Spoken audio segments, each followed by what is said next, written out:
the typical difficulties which we normally face for the structure of companies with offshore centers and very limited internet facilities could be divided into three. First, like when you are doing the enrollment of the employees with the biometric credentials, the bandwidth could be huge and the traffic will not normally be supported by the internet infrastructure. Second is when they are doing the actual transactions like punching in or punching out, or if you're taking the cafeteria or if you're taking the access control, the real-time syncing faces issue.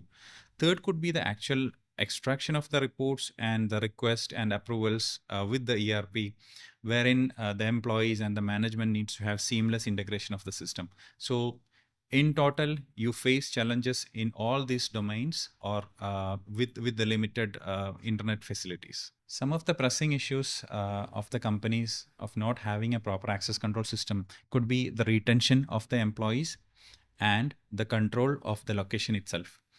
Considering the geography of Saudi Arabia, you could see that the total labor cost attributable to the total project cost is huge due to various reasons. Plus, there are different far like offshore locations plus distant locations where we'll have to depend on the system's credibility to monitor and control things. So if you're not having a proper access control or time attendance system there, the retention of employees will suffer due to lack of proper attendance monitoring, because the same is directly attributable to the pay slip of an employee. Second is mainly due to the monitoring and control, wherein you will have to depend on credible systems to check whether they are actually investing their time there, marking in on time, and if not, whether it is getting escalated to the supervisor and from the supervisor to multiple levels for understanding whether they are actually there. When we are talking about similar projects, we have implemented the same system for L&D in Madan sites where they had remote locations in almost in the middle of desert where they have very limited internet connectivity.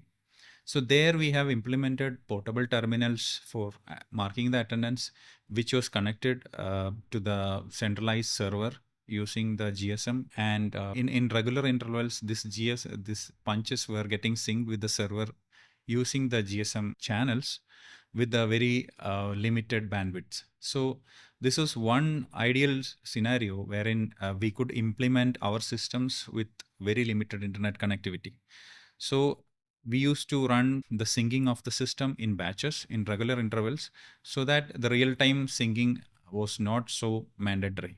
So this will not largely affect the request and approval process or extraction of the report, because every 5 minutes or every 10 minutes we used to sync the data with the server, which was quite okay in case where there are 2 to 5 or maybe 10 plus shifts for that matter. So we could resolve this scenario using the portable systems with GSM connectivity in remote locations. Talking about the recent project in Aramco rigs, this experience have actually helped us a lot, because by then we already had a calculator for doing the transaction and the bandwidth consumption for the transaction and onboarding of the employees. So when you're discussing the same things with a new customer who is actually having this serious concern, it becomes very easy to communicate and connect, because you already have the experience of connecting or implementing the system wherein the customers are facing the same kind of pain areas. If you talk about a customer like Aramco rigs, where they have very limited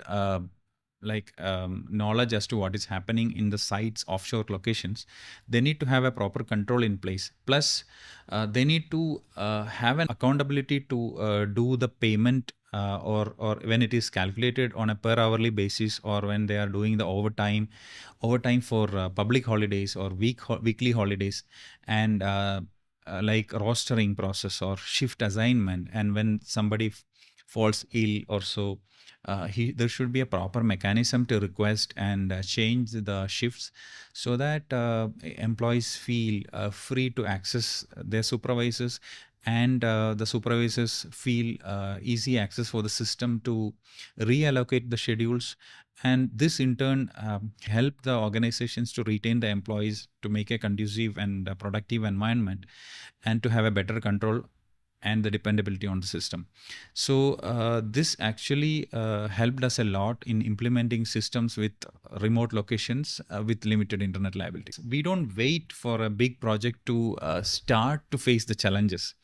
Instead, since we are having an experience of 12 plus years, we always assess these are the areas where we could face challenges. So in such scenarios, what we normally do, if at all there is a bandwidth issue, we try to calculate, and this normally we request the customers to do the POC in their toughest site, so that once this is cracked, rest everything falls in place. In such scenarios, like 90% of the cases, we have deployed POCs and integration also. Of late, we are even requesting the customers to integrate it with their ERP, including SAP, SuccessFactors, HANA, or if it is Microsoft Dynamics, or you name it, we have it. We are ready with all the web APIs or data integration tools. In detail, we have we can make discussions with the ERP team, ERP consultants on two aspects. One, what needs to be integrated, how you need to do the integration. Some might prefer on-premise deployment, and some might prefer for cloud infrastructure. So based upon the customer needs, when we are asking this question, normally customer will initially lay the foundation for just marking the in and out data, then to the time attendance, then the integration, then they go for the complete process. So initially, when we are taking a terminal or doing the pitching for a customer, you are requesting for the complete POC, correctly identifying the pain areas, which brings in a lot of confidence and comfort for the customer, because for them, you are like a consultant and you are more like a partner for them, where they could address or they could highlight or escalate all their pressing issues to you. And you have already a case study wherein somewhere or the other you have come across in your long tenure in such scenarios, and you can always give a reference of the existing customers. So it makes simple.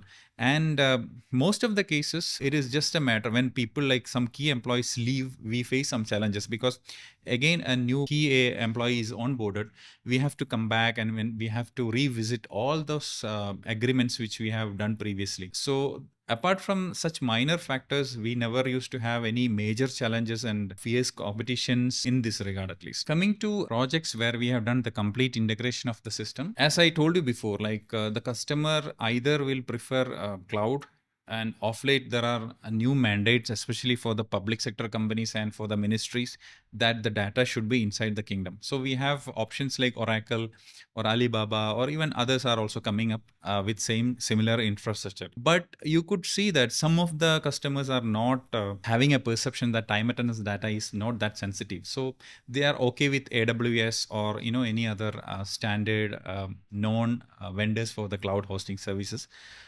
which we normally recommend to have India or Singapore or US, wherever it is. Coming to the security concerns which the customers have while doing the integration, especially for the public sector, like we had recently started deploying the system in King Abdullah Petroleum Research and Studies Center, which is very sensitive premises, also in Ministry of Culture. So in these two phases, like these two projects, we are facing very strict and tough protocols and systems and procedures to do the test environment and then move to the live. So there they have cyber security audit, and there are so many procedures to check, and we have to go through all this process to make them comfortable and make them confident that this system is vulnerability free, and this is up to their standard, matching their standard. So we normally recommend GDPR compliant, AI compliant, cyber security complaint like VAPT or GDPR, which are non-platforms. And if there are any other standard platform, we always recommend vendors to go ahead and get it certified, because now the data security is something very sensitive and the customers are really serious about security factors. Cases wherein we faced a major technical difficulty was in couple of sites. I don't want to name few. A public limited company was having ransomware attack wherein the data was lost. But as I rightly pointed out, our data is not so sensitive because it's related to attendance, mainly covering the productive hours of an employee, nothing related to financial or confidential information. But there are companies who are billing these hours. For them, it is sensitive data. So what we could do, already there was a standard backing up mechanism wherein we have already taken backup. So the same was restored and the system was back to live. So this is like an evolving process wherein we understand, okay, these are the situations and these are the threats which we could always expect. So we insist the customers, we document it properly, and we always put down the project management plan in document. And if at all there is a delay or there is a change, we again revisit the project management plan and always try to document it and keep everybody in the process updated on a real-time basis, which helps us a lot in not having an issue later on. After overcoming the crisis, we could observe that the companies were more serious in following the procedures and guidelines or standard practices, wherein they could observe that, okay, this set of instructions which they are bound to follow has actually saved from this disaster. Or if at all there was a data loss, they redo and revisit the procedures. Then they make sure that, okay, this, and we never face a scenario where that they have committed the, clients normally tend to ignore in the sometimes, no, they ignore to in the first instance, but later, like once the attack or something happens, which unwanted, like unforeseen events happen, then they tend to revisit the procedures and policies. Then they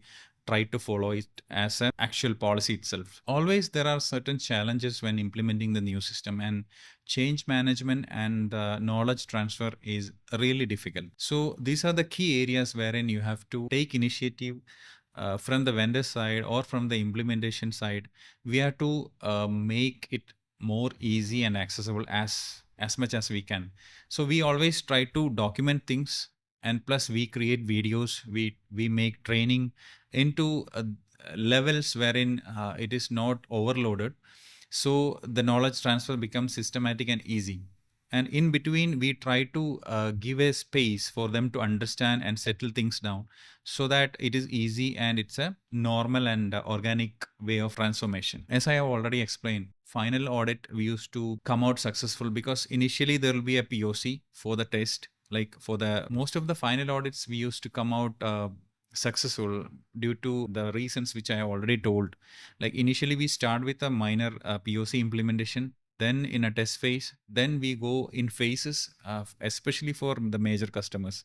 If a customer is having one head office and 150 locations, we go in phases. So initially there will be POC for one location. We integrate the data with the ERP, the HR, make sure that things are running fine, and try to do some exceptions, try to do some request approvals, everything.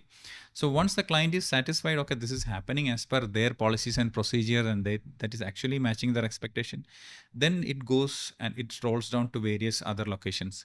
So it is not like we go like in parallel, but most of the cases it go in phases. And the toughest part, which is like implementing and doing the integration with the ERP and fetching the reports, all those things we try to do it in the initial instance itself, so that this once this critical phase is covered, rest is like it's like cut, copy, paste. So it becomes very easy for us to implement. The most significant impacts of access management system was the control of different location, including the head offices. And second is the discipline. And third is like assessing the project cost and taking a control on the same. And last one would be having a digital transformation for the request approvals, and which in turn helps to retain qualified or potential employees with the company itself. So I myself see as a enterprise access management or time attendance specialist, wherein I was fortunate to implement such systems in very good clientele, including Aramco Total. If you talk about access control, Dr. Sulaiman Al Habib, or Sahel, or SASCO, Ministry of Culture, and the list goes on. As a professional, we used to get recurring orders and references, and even when somebody leaves, key employee of an organization leaves, we used to get reference, or they themselves try to rebuild the relationship because they have a very favorable experiences with us, so they try to reinitiate the relationships. So as a professional in this part of the world, we are always connected to our previous customers. Especially one person whom I would love to recollect is Dr. Irshad Ismail, who was the IT director of Dr. Sulaiman Al Habib. Still, we are in touch. The most significant impacts of implementing a proper time attendance access control system would be to take the control of a location, which includes head office. Second is the retention of employees, attributing their cost to projects, which again in turn helps the management to analyze the project costs and the flow and the trends so that they can be more productive. And the third one would be to have a proper digital transformation wherein the employees or the management will feel the change, wherein they could have a proper request and approvals, and which in turn makes a conducive environment for the employees, which in turn helps the management to retain good employees.